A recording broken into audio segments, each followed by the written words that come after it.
Татарлар һәм башка төрки халыкларының килеп чыгышы Алтай төбәге белән бәйле.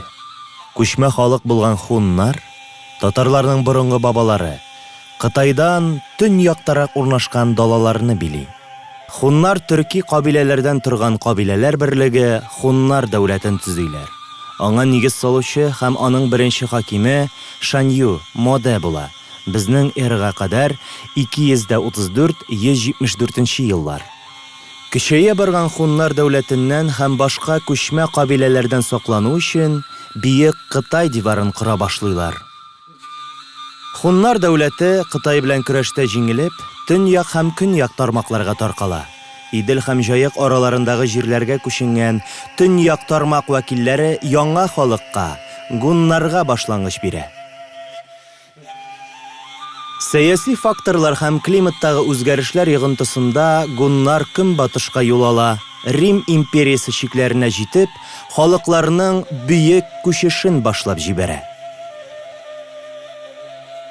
Гуннар куәтле дәүләт гун берлеген төзиләр. Аның үзәге Паннониядә, хәзерге Венгриядә урнашкан була. Аның чәчәк атучыры Аттилланың хакимлек итү вакытына туры килә. Аттилла үлгәннән соң гуннар дәүләте таркала.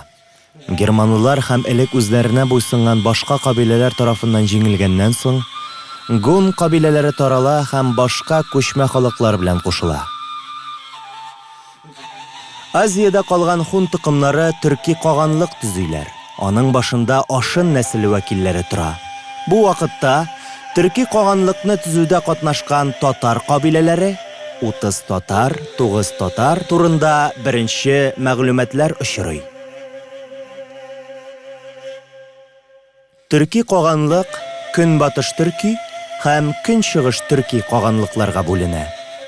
Кара диңгез буенда көнбатыш төрки каганлык варислары Болгар кабиләләре Бөек Болгар дәүләтен төзиләр. Кубрат хан идарәсе вакытында әлеге дәүләт үзенең чәчәк атучырын кичерә. Көнчыгыш төрки каганлык Тан империясы тарафыннан яулап алына һәм яшәүдән туктый. Кубрат үлгәннән соң Бөек Болгар да таркала. Кубратның уллары үз кабиләләре белән Балканга һәм Урта Идел якларына күченә. Калганнар кешәя барган хәзәрләргә буйсына башлый. Болгарларның күченүе нәтиҗәсендә Дунай Болгары һәм Идел Чулман Болгары барлыкка килә.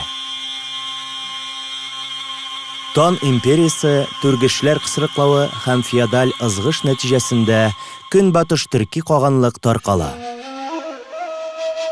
Татар рук кабилә берәмлекләре, кимәкләр һәм кыпчаклар кимәк каганлыгын төзиләр. Ул бүгенге Казакстан һәм Көньяк Сибир территориясын били. Кимәк каганлыгы монгол телле кабиләләр һәм эчке низаклар басым астында көчсезләнә. Кыпчаклар көнбатышка күчә.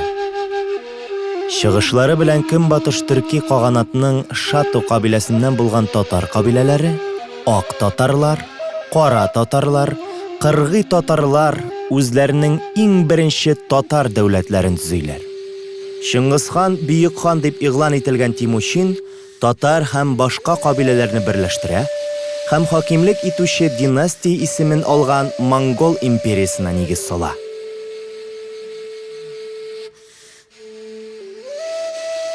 Чыңгыз ханның улы улы Жүшигә империяның көнбатыш җирләре, шул исәптән әле яулап алынырга тиешләре дә билгеләнә. Батый хан гаскәрләре Идел Чулман Болгарын яулап алалар. Болгар шәһәре Жүши олысының беренче башкаласына әверелә. Рус чыганакларында Алтын Урда буларак билгеле булган Жүши олысы Мәңгү Тимер хан идарә иткәндә Монгол империясына бәйлелеген югалта.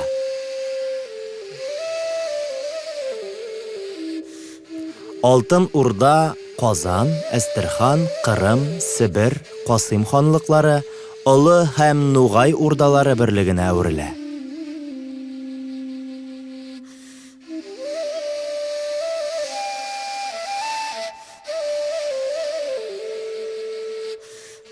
Әлеге дәүләтләр кысаларында татарларның бүгенге этнографик төркемнәре формалаша. Казан, Әстерхан, Кырым, Себер, Касыйм татарлары.